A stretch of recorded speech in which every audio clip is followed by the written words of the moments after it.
শাকিব খানের দল ঢাকা ক্যাপিটাল রাজশাহী দলের কাছে হেরে গিয়েছে। হ্যালো ভিউয়ার্স, কি ভাবছেন? আশা করি সবাই ভালো আছেন। কি কারণে হারছে সবকিছু আলোচনা করব এই ভিডিওতে।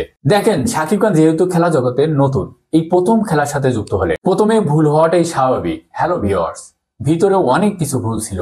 তো যাই হোক, এবং এই নিয়ে শাকিব খানের প্রতিক্রিয়া এবং ভবিষ্যৎ পরিকল্পনা নিয়ে কি কথা বললেন। তিনি তার এই পরাজয় থেকে শিক্ষা নেয়, ভবিষ্যতের জন্য প্রস্তুতি হচ্ছে শাকিব খান। এই প্রতিক্রিয়া তার দায়িত্ববোধ এবং ইতিবাচক মনোভাব প্রকাশ করে। হ্যালো ভিউয়ার্স, কি মন খারাপ? মন খারাপ হওয়ার কোনো দরকার নেই, কারণ আগামী মৌসুমীতে ঢাকা ক্যাপিটাল আরো শক্তিশালী হয়ে ফিরে আসবে। বার সেমিফাইনালে শাকিব খানের ঢাকা ক্যাপিটাল দল রাজশাহী দলের কাছে পরাজিত হয়। হ্যালো ভিউয়ার্স, রাজশাহী দল দুর্দান্ত পারফরমেন্স দেখিয়ে 20 রানের ব্যবধানে জয়লাভ করে এবং ঢাকা ক্যাপিটাল হয়ে আশরাফুল ইসলাম 50 রান করে দলের হয়ে সেরা পারফরমেন্স করে। তবে আর কোনো ব্যাটসম্যানরা বিশেষ কিছু করতে পারেনি, যার কারণে দলের 175 রানের লক্ষ্যমাত্রা পূরণ করতে ব্যর্থ হয়। তবে খেলা শেষে শাকিব খান সংবাদ সম্মেলনে বলেন, আমাদের দল খুব চেষ্টা করছে, কিন্তু ফলাফল আমাদের পক্ষে আসেনি।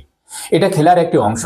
রাজশাহী দল সত্যিই দুর্দান্ত খেলছে, তবে আমাদের খেলা ছেলেরা প্রতিটি ম্যাচে উন্নত করছে, যা ভবিষ্যতের জন্য ইতিবাচক। এটি একটি উত্তেজনাপূর্ণ ম্যাচ হলেও শেষ পর্যন্ত জয় রাজশাহী দলের পক্ষে যায়। খেলাটি শেষে শাকিব খানের প্রতিক্রিয়া ও দলের পারফরমেন্স।